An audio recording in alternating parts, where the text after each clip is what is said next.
chantons Hosanna. Béni soit le roc, béni soit le rocher de mon salut. Hosanna,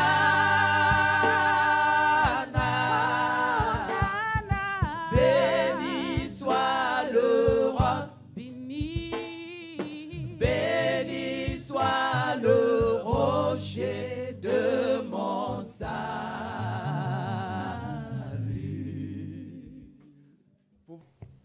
Je vous salue au nom de notre Seigneur et Sauveur Jésus-Christ. Je voudrais qu'on acclame le Seigneur.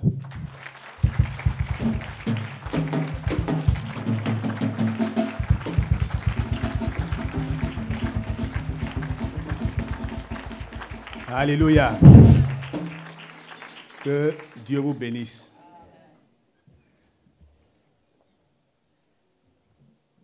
Je suis donc au thème de ma mission en Europe et principalement en France. C'est pourquoi nous sommes là ce matin. Et je voudrais résumer mon intervention en deux petits points.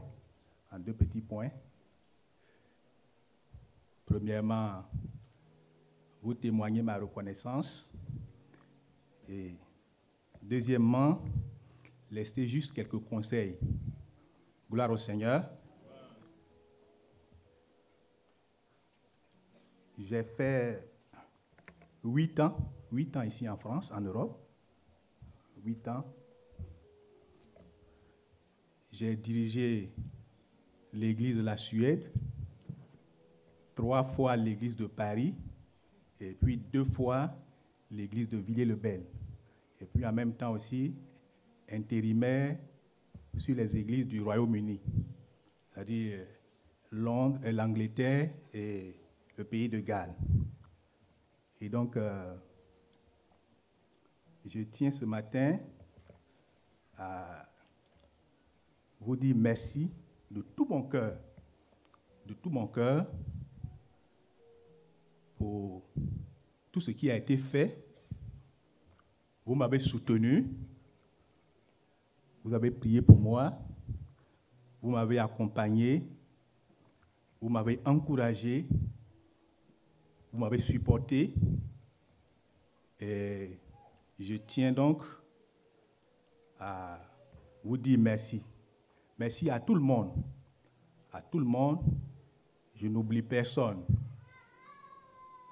Les jeunes gens que j'ai trouvés ici qui avaient 12 ans, quand je venais, Jean-Joël avait 12 ans, aujourd'hui il a 20 ans. Ceux qui avaient 16 ans aujourd'hui ont aujourd'hui 24 ans. Et donc, beaucoup ont grandi devant moi. Beaucoup d'enfants sont nés devant moi. Et on s'est frottés. Mes problèmes étaient vos problèmes. Et de tout mon cœur, je voudrais sincèrement vous dire merci. Merci pour tout. Que toute l'Europe, toutes les familles trouvent l'expression de ma gratitude. Ma mission ici était d'amener le peuple de Dieu, les frères et sœurs que j'ai trouvés, au salut. C'est le résumé de la mission. C'est pour amener tout ce que j'ai trouvé au salut. Et la finalité de tout ce qui a été dit, l'objectif que je voulais atteindre, c'est cela, que tout le monde soit sauvé. Et je voudrais donc introduire cette deuxième partie en lisant avec vous d'abord Actes des Apôtres,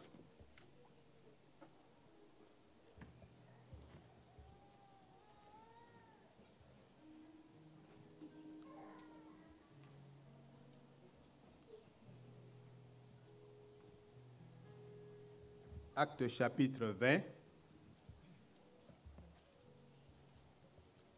On va prendre juste une petite partie de ce texte.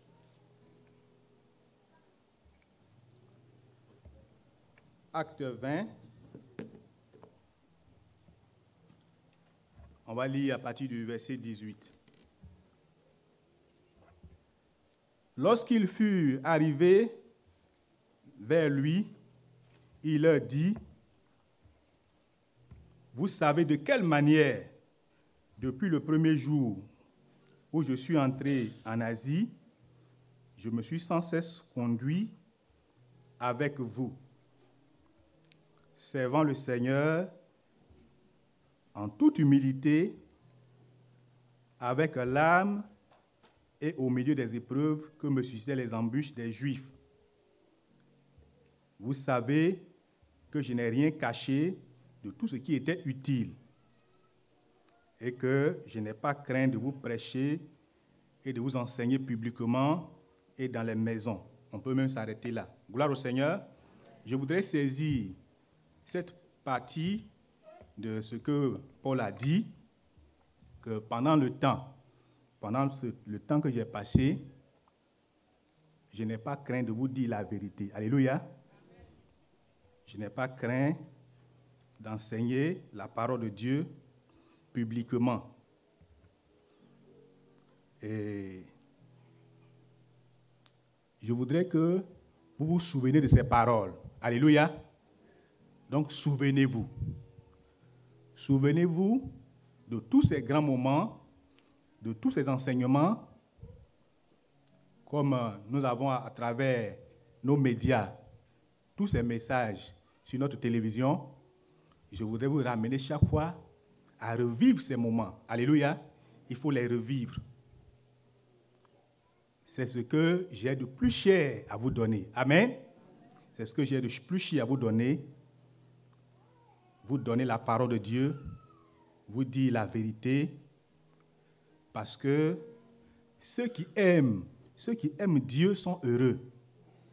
Les gens qui aiment Dieu sont heureux. Pas pour avoir du travail, pas pour se marier, pas pour avoir des enfants, pas pour avoir une voiture, mais tous ceux qui aiment Dieu sont heureux. Tous ceux qui aiment Dieu sont bénis. Et donc, tous ces enseignements, c'était pour vous amener là, à aimer Dieu. Alléluia. À aimer Dieu. Celui qui n'aime pas Dieu se crée des problèmes lui-même.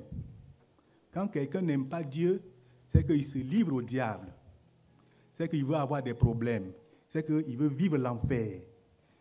Lorsque quelqu'un n'aime pas Dieu, voyez, il est en danger. En danger dans ce monde, mais après même sa mort. Donc, pour tout ce que vous avez fait pour moi, je voudrais en retour vous laisser ces paroles. Aimez Dieu de tout votre cœur. Il faut aimer le Seigneur de tout son cœur pour que vous soyez davantage bénis. On va ajouter à cela 3 tests. Aimer Dieu, c'est aimer son image. Alléluia. Aimer Dieu, c'est aimer son image. Et c'est pourquoi nous allons poursuivre en lisant dans les Épîtres 1 Jean, le chapitre 2, 1 Jean 2, à partir du verset 9. Et je lis. Celui qui dit qu'il est dans la lumière et qui est son frère est encore dans les ténèbres. Celui qui aime son frère demeure dans la lumière et aucune occasion de chute n'est en lui. Mais celui qui est son frère est dans les ténèbres. Il marche dans les ténèbres et il ne sait où il va parce que les ténèbres ont aveuglé ses yeux. Donc quand on aime Dieu, il faut aimer l'image de Dieu. Et les hommes qui sont à côté de nous, les hommes qui sont autour de nous, ceux que nous trouvons à l'église, sont créés à l'image de Dieu. C'est lorsque nous les aimons que nous disons que nous aimons Dieu. Alléluia. Et celui qui ne fait pas l'effort d'aimer l'image de Dieu, les hommes créés à l'image de Dieu, ne peuvent pas dire qu'ils aiment Dieu. La Bible dit qu'ils sont encore dans les ténèbres. et ils ne sont pas encore sauvés. C'est pourquoi, comme nous sommes venus pour le ciel, comme nous aimons le Seigneur et que nous voulons grandir avec lui, marcher avec lui, vivre avec lui éternellement, il faut aimer. Il faut aimer son frère. Alléluia. Il faut aimer son frère. Et cela va te sortir des ténèbres. Sinon, si tu demeures dedans, tu ne sais pas où tu vas. Gloire au Seigneur. Le texte suivant se trouve dans le chapitre 3, 1 Jean 3, 1 Jean 3, le verset 15. Quiconque est son frère est un meurtrier, et vous savez qu'aucun meurtrier n'a la vie éternelle demeurant en lui. Si tu hais ton frère, tu es un meurtrier, donc tu n'as plus la vie éternelle. Or, c'est pour la vie éternelle que nous sommes là. Alléluia. C'est pour la vie éternelle que nous sommes là. C'est pourquoi faisons un effort pour nous aimer les uns les autres, quel que soit le visage de l'autre, quelle que soit la couleur de l'autre, quelle que soit la nationalité de l'autre, quel que soit le pays de l'autre, quel que soit ce qu'il est, pauvre ou riche, vieux ou jeune, il faut l'aimer. Il faut aimer l'image de Dieu. Gloire au Seigneur. On va ajouter le verset 17 de ce même chapitre. Si quelqu'un possède les biens du monde et que, voyant son frère dans le besoin, il lui ferme ses entrailles, comment l'amour de Dieu demeure-t-il en lui? Si tu vois ton frère qui est dans le besoin, puis tu fermes tes entrailles, tu ne fais rien, comment tu peux dire que tu aimes Dieu? Voyez donc, je voudrais nous encourager à cela. Et nous allons aller plus loin avec le dernier texte que j'ai choisi. 1 Jean 4 maintenant. 1 Jean 4, le verset 20. Si quelqu'un dit « J'aime Dieu » et qu'il haït son frère, c'est un menteur. Car celui qui n'aime pas son frère, qu'il voit, comment peut-il aimer Dieu qu'il ne voit pas? Comment quelqu'un peut dire qu'il aime Dieu, qu'il adore Dieu, et puis ne pas aimer son frère? Nous sommes condamnés à nous aimer les uns les autres. Quel que soit l'effort que nous allons faire, le service que nous allons rendre, la prière que nous allons faire, tout ce que nous allons faire entre nous, s'il n'y a pas l'amour de Dieu, s'il n'y a pas l'amour de l'image de Dieu, il n'y a pas l'amour du prochain, nous perdons du temps. Alléluia. Je voudrais que vous reteniez ces paroles. Vous retenez ces paroles. Il faut aimer ton frère.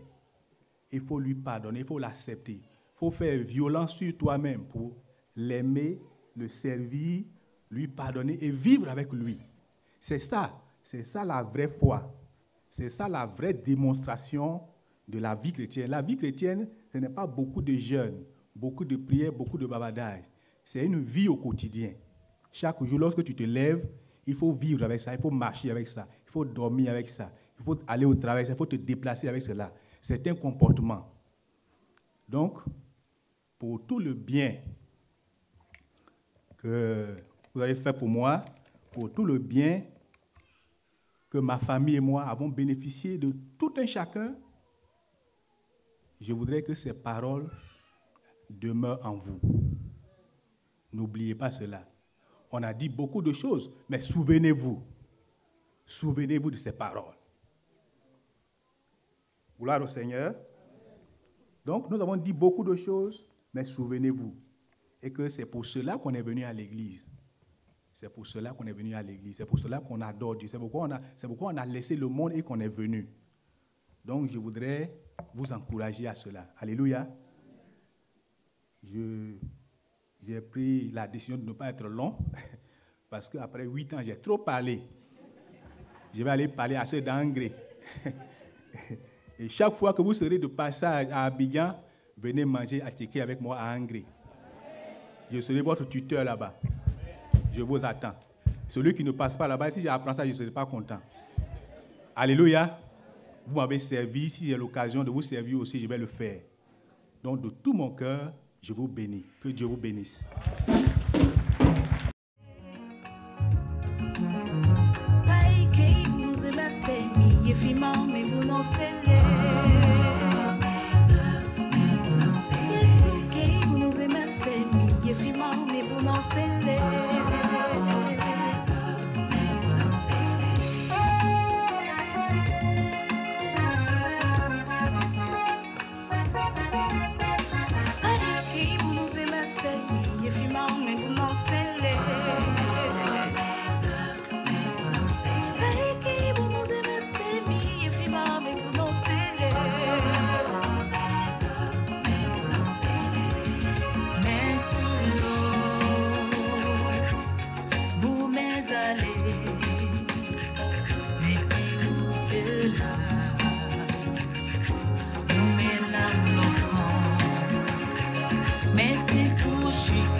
Alléluia.